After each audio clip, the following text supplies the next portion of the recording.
Ya, assalamualaikum warahmatullahi wabarakatuh. Waalaikumsalam warahmatullahi wabarakatuh. Mas Hafid, Selamat siang, Mas Bagus.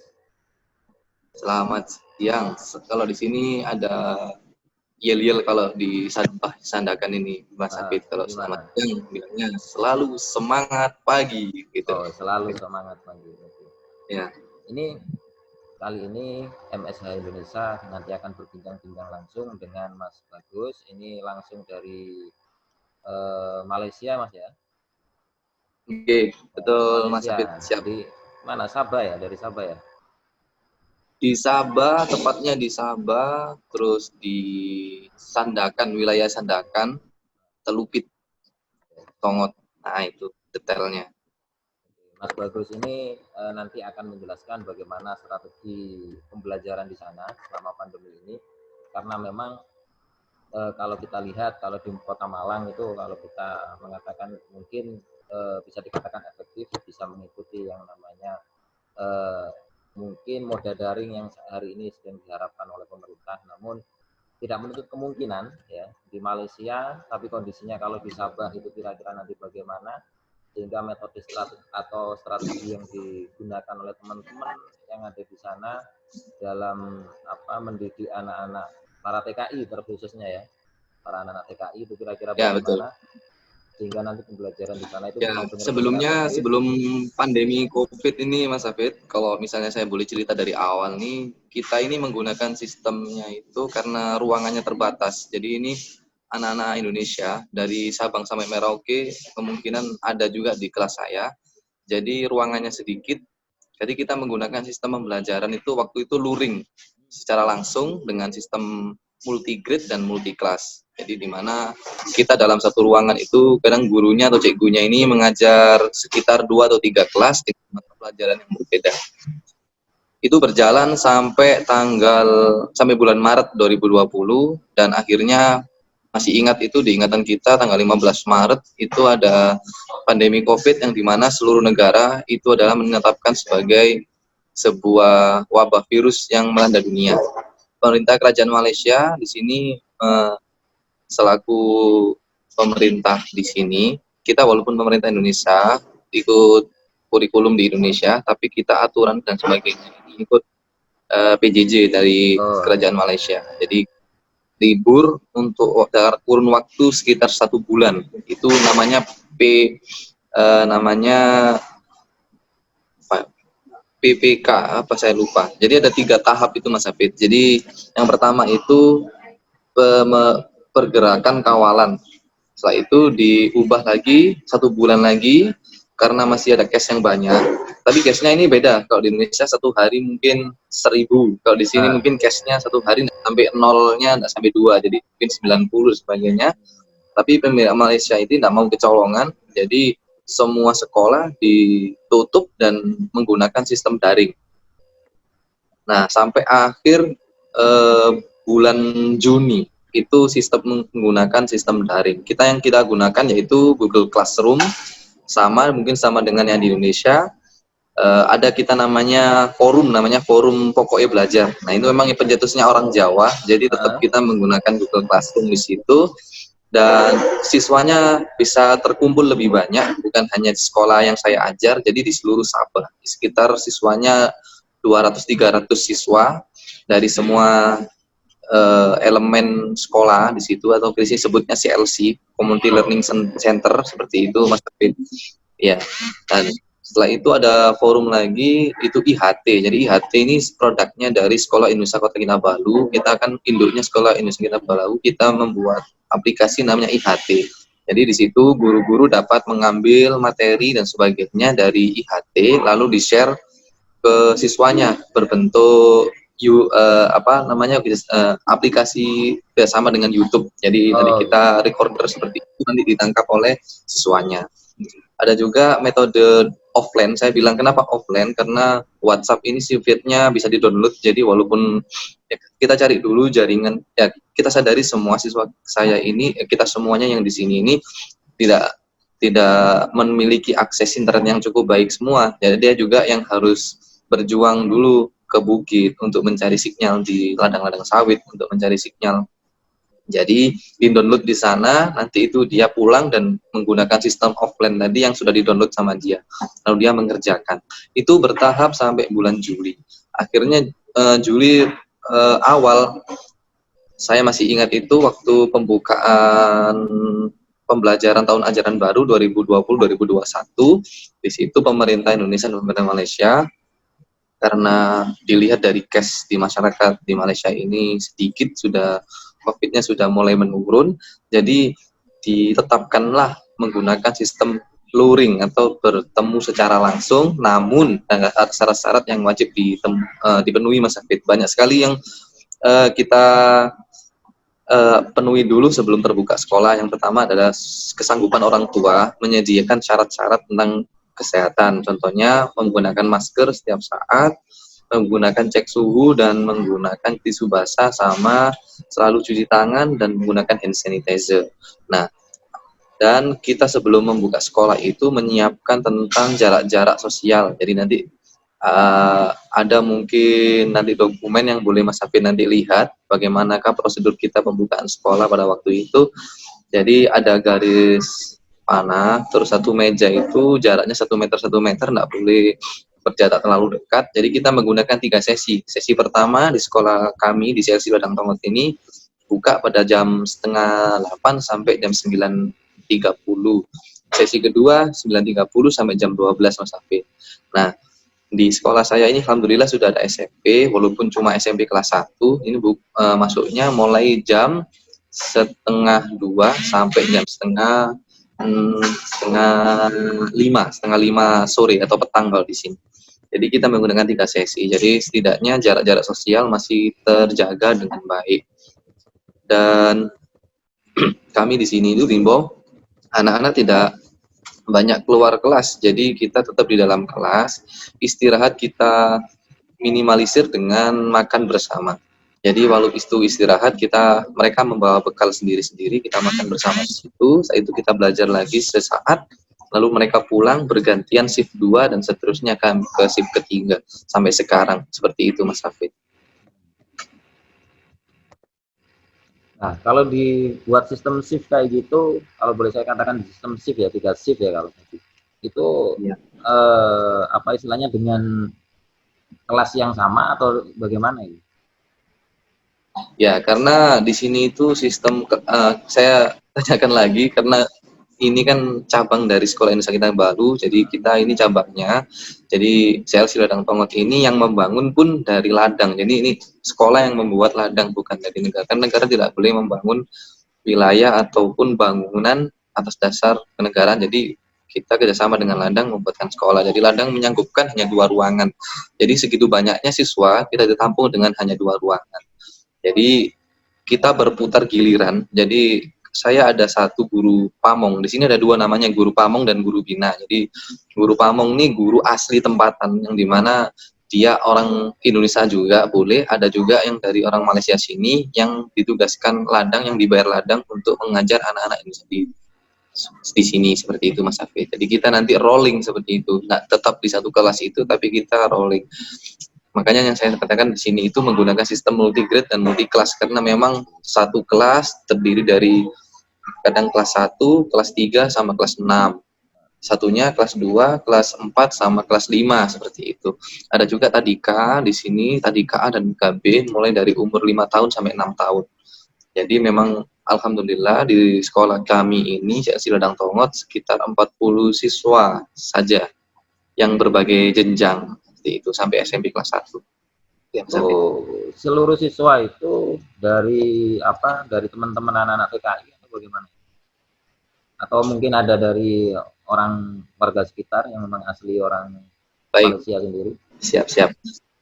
Jadi di sini rata-rata kami menerima siswa memang harus wajib warga negara Indonesia. Jadi TKI warga negara Indonesia yang ada di sini, yang kerja di sawit ini terutamanya, yang mencari penghasilan di ladang sawit. Jadi mereka ini turun-temurun akhirnya. Jadi banyak sekali warga negara Indonesia di Malaysia ini.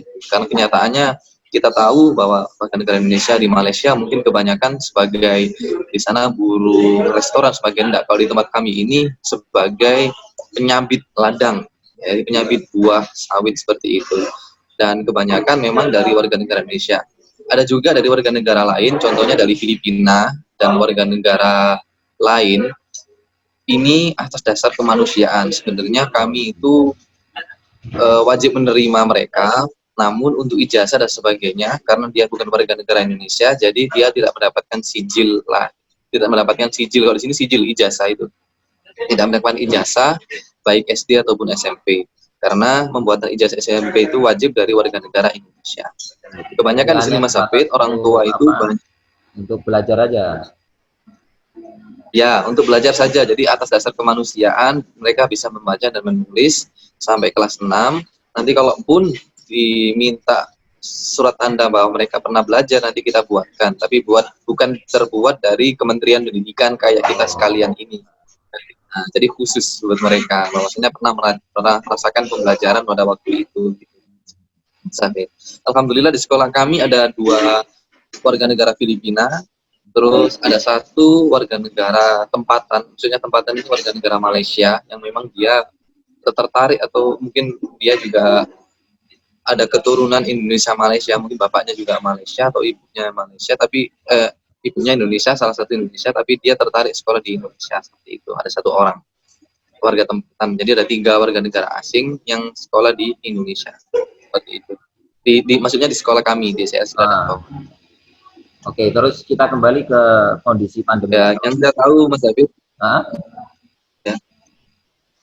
Jadi apa yang mungkin digarisbawahi buat teman-teman sekalian di sini, jadi sekolah kami sebenarnya kurang lebih adalah sekolah seperti yang ada di pelosok sebenarnya. Jadi kalau Malaysia terkenal dengan gedung-gedung megahnya, kalau kami mungkin terkenal dengan sawit-sawitnya yang megah, jadi begitu. Jaringan yang mungkin susah diakses dan jalannya yang mungkin kurang lebih sama lah dengan Kalimantan seperti itu, karena kita kan di Borneo, satu pulau. Jadi untuk pembelajaran daring ini, ya untuk pembelajaran daring ini Pak Safid, yang ditahu itu tidak semua anak ini memiliki akses HP. Jadi waktu itu kendala yang pertama itu di banyak siswa yang tidak memiliki HP karena mungkin karena penghasilan orang tua mungkin ada yang cukup, ada yang kurang, jadi bertahap. Jadi kami mensiasati bagi anak-anak didik yang tidak memiliki akses daring atau tidak memiliki akses internet untuk smartphone ini.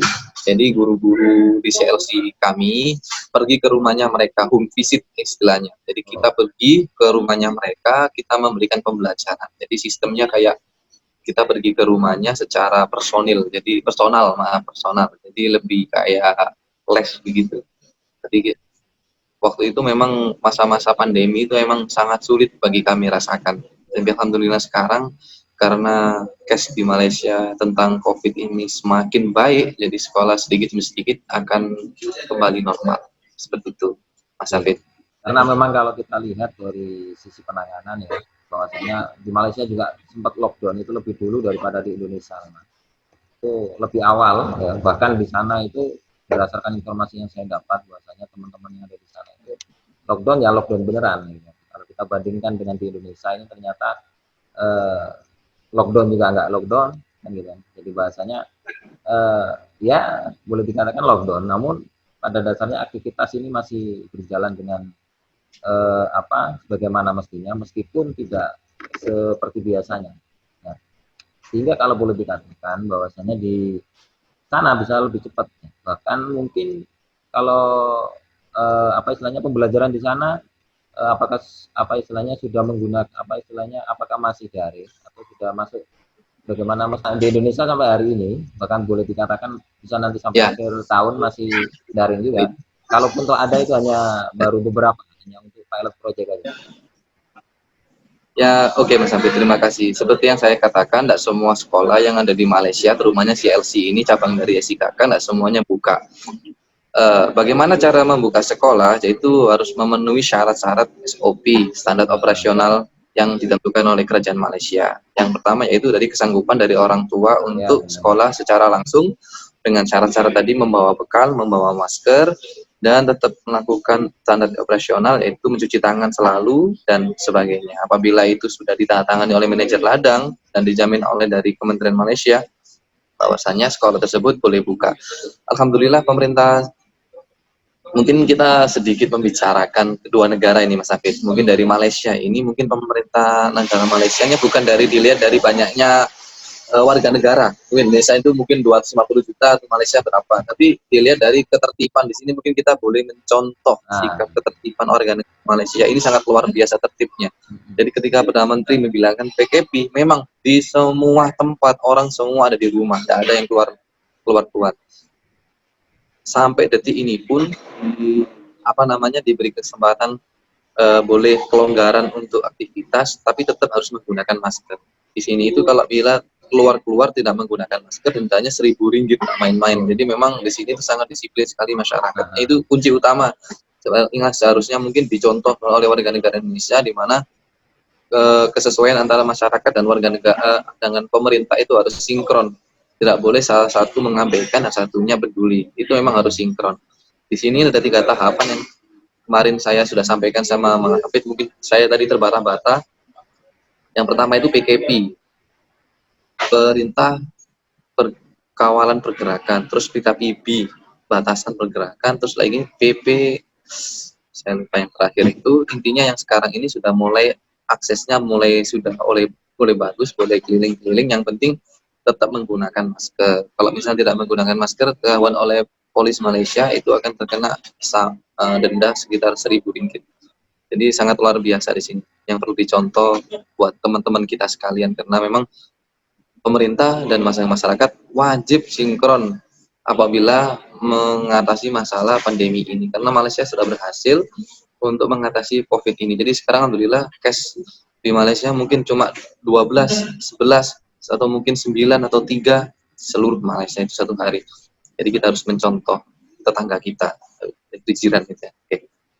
nah, kira-kira ini yang terakhir, kira-kira yang bisa kita ambil dalam artian kondisi pembelajaran di sana ya, selama pandemi, ya itu kira-kira mungkin sisi positif ya yang bisa kita ambil itu apa kira-kira untuk pesan buat teman-teman yang mungkin hari ini untuk khususnya Kota Malang ini, kalau boleh dikatakan, kalau kita bicara jaringan insya Allah bisa gitu ya, kalaupun toh tidak bisa memenuhi keseluruhan itu paling 1-2 aja yang karena kita punya gawai, karena keterbatasan ekonomi dan lain sebagainya. Itu pun kalau kita persentase ya bisa dikatakan yang bisa mengakses 90% dibandingkan dengan yang tidak bisa mengakses.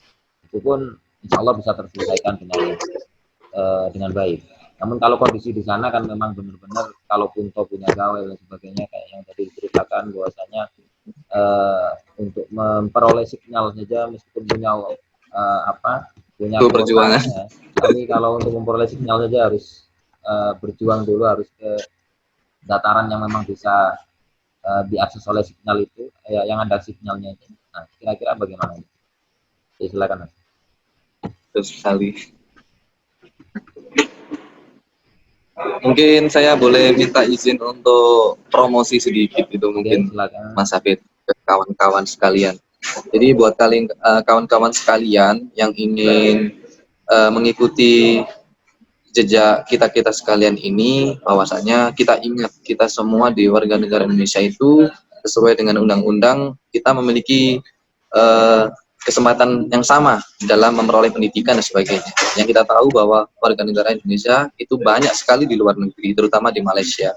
Ada mereka banyak sekali hak-hak mereka itu kurang terpenuhi. Dengan adanya CLC ini, mereka akhirnya dapat bersekolah sesuai dengan apa yang disesuaikan dalam undang-undang kita sekalian di Indonesia, bahwasanya setiap warga negara berhak mendapatkan pendidikan.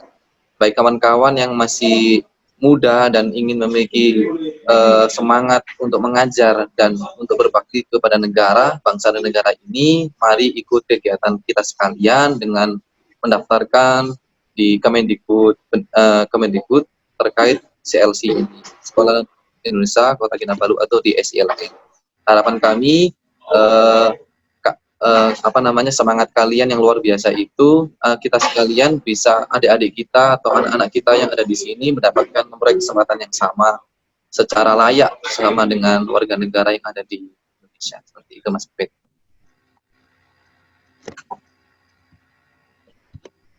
Oke, mungkin itu Mas Bagus. Terima kasih atas informasinya. Ya. Semoga Ya, bisa memberikan motivasi buat teman-teman bisa memberikan inspirasi buat teman-teman yang lain. Oke, mungkin itu yang bisa kita diskusikan pada Waalaikumsalam. hari ini. Ya, siap. Ini ya, kita akhiri. Wassalamualaikum warahmatullahi wabarakatuh. Waalaikumsalam warahmatullahi wabarakatuh. Terima kasih Mas Hafid, Pak Ketua.